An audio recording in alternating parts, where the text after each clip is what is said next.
Welcome back, everyone. You've made the right phone call, because you're here with the Phasmophobia Help Hotline, specifically the Nightmare Mode tips and tricks.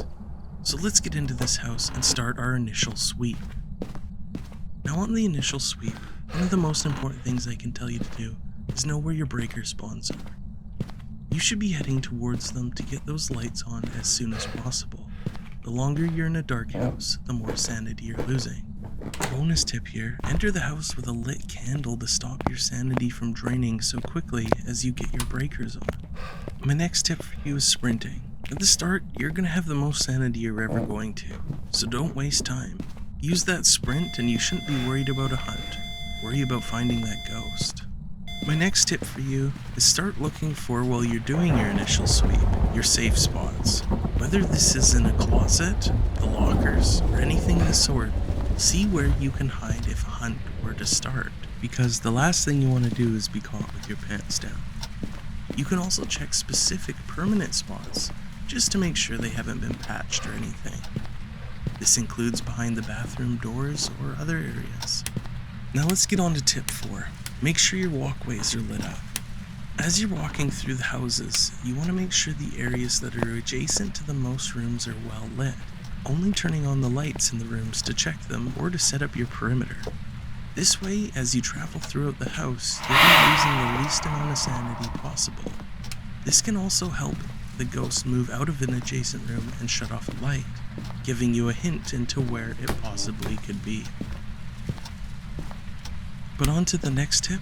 Make sure you close the doors or open them all the way in the case of they're going through your main entry and exit routes. This way, as if the ghost exits an adjacent room or touches a door, you'll have a better idea of where it is.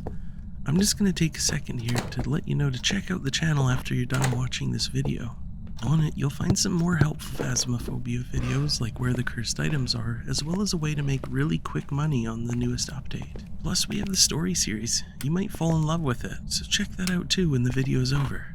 Tip number 6 is keep those ears open and listen. Using the unique sounds, whether it's specific items falling onto materials, door creaks, opening or closing of them, it's going to help you track down where the ghost is currently wandering or residing. Tip number 7, finding the ghost room. Finding the ghost room can sometimes be hard with low activity ghosts or ghosts that wander away from their room. Keep your wits about and figure out where it is by looking for the high density activity in a singular room, as well as actual journal evidence inside the room. Tip number 8, protect yourself. Just like when you're with your significant other, you want to make sure you keep yourself safe. But this time, it's against the ghost. Once you've found the room, make sure you have good coverage with your crucifixes. If the ghost room is small, you might be able to use one to cover an adjacent room as well, or a nearby hallway. In addition to this, you should have easy access to smudge sticks and a lighter in case a hunt starts. I would recommend, once you have the room, keeping a smudge stick on you, and only not having that when you're checking for specific evidence. Tip 9, track the ghost location. This is an important one, and you might overlook it, as a lot of people find the sound sensors and the motion sensors expensive for what they provide. But in fact, in Nightmare, they can provide a lot of information. Having these devices will let you figure out where the ghost is traveling to and from, and what room it's currently residing. Also, if the ghost room moves, it might give you a hint to where it is currently. By having a good setup of sound sensors and motion sensors, you'll be able to check even if the ghost leaves the room. This is important in identifying certain ghost types, as well as it will help you know where to set up other equipment in regards to where the ghost is traveling. On to tip number 10. Utilize the van. Most importantly, while you're in the van, you're not losing sanity, but you can also look for evidence while you're there. In this case, you can see that we have a dots projector, we're looking for ghost orbs, as well as I have a UV light set up on the door. Now there is still much more that you can do on top of this. For example, you can set up a ghost writing book, as well as an EMF reader, a thermometer, and a motion sensor. If you set up all this equipment beside a door or other static objects that can be interacted with, you'll be able to check all 3 of those as well. So now let's talk about the ghosts. Ghosts. Now, knowing the different types of ghosts, is going to really help you out here in Nightmare. So let's start off with our first category, the ghosts that fall under guaranteed evidence. So this category contains 3 ghosts, the Obake, the Goryo, and the Hantu. The Obake will always have the evidence of fingerprints, the Goryo will always have the dots projector evidence, and the Hantu will always have freezing temperatures. Now because of this, if you had one of these ghosts in your list of potential suspects, but you've already gathered 2 pieces of evidence which doesn't contain its guaranteed evidence, it would mean you can easily eliminate them from your list. Now on the reverse side, although not always guaranteed, if you have an evidence that is one of their guaranteed evidence, you might want to look at them as a potential suspect. But remember, it doesn't mean it's going to be that ghost type. So the next category we're going to move on to is ghost giveaways, and we're going to start with the easy ones. So for example, in this category, the Mimic has 3 evidence on Nightmare mode. You'll find ghost orbs plus 2 others, making it a pretty easy giveaway. Now there are several other ghosts on this list. Now some are easier than others, however they are still fairly decent giveaways of the ghost type. For example, with a Wraith, if you put down a UV light and salt, you can see if it leaves UV footprints as it walks through it. Now do be careful if there are carpets or rugs in the room. The footsteps can be hidden beneath them sometimes, as well as other objects, so pay attention to that. Another easy one is the Mare. The Mare will never turn off the lights in the ghost room, but make sure you have the lights on in all the adjacent rooms as well, because if the ghost room does move or it wanders, it can affect those rooms as well, and you want to have a good testing area for it. The Djinn, similar to the Mare, will never turn off the breaker. However, be cautious as it can turn on a light in another room and put you over your max light limit on the breaker's load, causing it to turn off. A very easy way to tell if this has happened, compared to the ghost actually turning it off, is that when you turn the breaker back on, if the ghost had shut it off, all your previously lit lights will be on. However, if a light caused it to be overloaded, all the lights will be turned off. So some of the other ghosts are the Poltergeist, which moves multiple objects at the same time.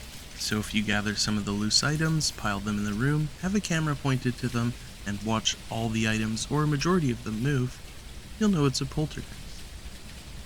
There's the Banshee, which now has a specific scream that can only be heard on the parabolic mic. So scanning those areas and keeping that in mind if you hear it can give it away. Another similar unique evidence is with the Obake. If you see a 6-fingered handprint, you know it's it. A couple of the more harder ones is the Phantom, disappearing when you take a photo of it, as sometimes a ghost can disappear at the exact moment you take a photo, so double check that one. And the last is checking a Goryo by using its projection on the dots. The easy way to do this is, as you have the camera out, step out of the Goryo's haunting room, but peer inside, and if you see it on the camera, then you'll know it's a Goryo. But let's move on to some of the harder giveaways now. Now the hard giveaways aren't as much giveaways as the easy ones were, but these will point you in the right direction of potentially proving which ghost it could be and disproving the others in conjunction with the easy giveaways as well as the guaranteed evidence. So for example, the Oni is always super active. Demons will hunt early because of their higher threshold to hunt on sanity, as well as they tend to chain hunt once you're below that level, which they can hunt you. Shades will hunt very late in the game, as they have a low sanity hunt threshold at only 35%, and they have very little activity in the first place. Lastly is the Twins, as they do in-sequence interactions, so that would mean as soon as an interaction happens, another happens somewhere else. So really keep your ears and eyes open for that. So let's move on to the smudging of the ghosts. 2 ghosts that are greatly affected by the smudging is spirits and Yuris. So if you smudge a spirit in its ghost room, it won't hunt you for 3 minutes. So you know that if you smudge, you can count that out. So if you're low sanity and you should have been hunted, and then immediately after your 3-minute countdown ends and it hunts you, you know that there's a good chance it's a spirit.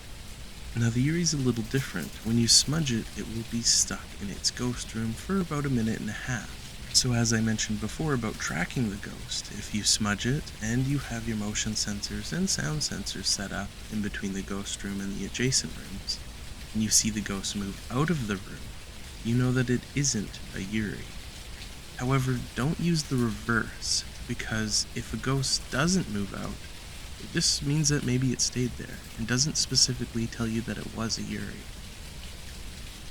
The last and worst section is ways to help identify ghosts during hunts. So as you might know, the Revenant when it's hunting is very slow, so if you're hidden in one of the hiding spots, hopefully, you should be able to hear the ghost's footsteps as it wanders around. If the sounds between steps is very far apart, you know that there's a good chance it's a Revenant. Now on the topic of footsteps, the Myling has a unique way to tell that it is in fact the ghost. It has quieter footsteps when it's hunting, so you won't hear it until it's closer. So if you hear the ghost singing, groaning, or whatever it's doing as it's nearing you and it's getting quite loud but you can't hear the footsteps yet, you know it's a Myling. Now lastly, the Ryu is a very fast ghost. Not as fast as the Revenant when it's hunting you, or chasing you I should say, but it is still fast. Now if there's electronic equipment around, which there should be because of what you're looking for evidence, when that hunt starts, you'll hear its footsteps going very quickly paced right off the bat, and as it leaves that area where your equipment is set up, you should hear those footsteps slow down in speed.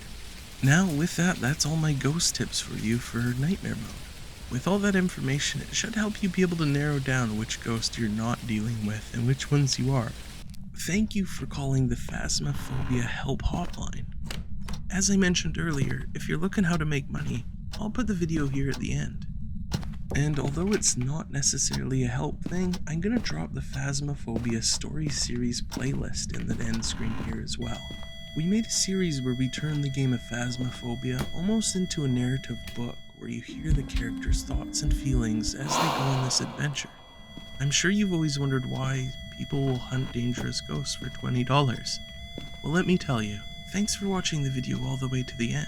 If you haven't already, drop us a like and subscribe to the channel. Come join the Alagorian community of fun and stories.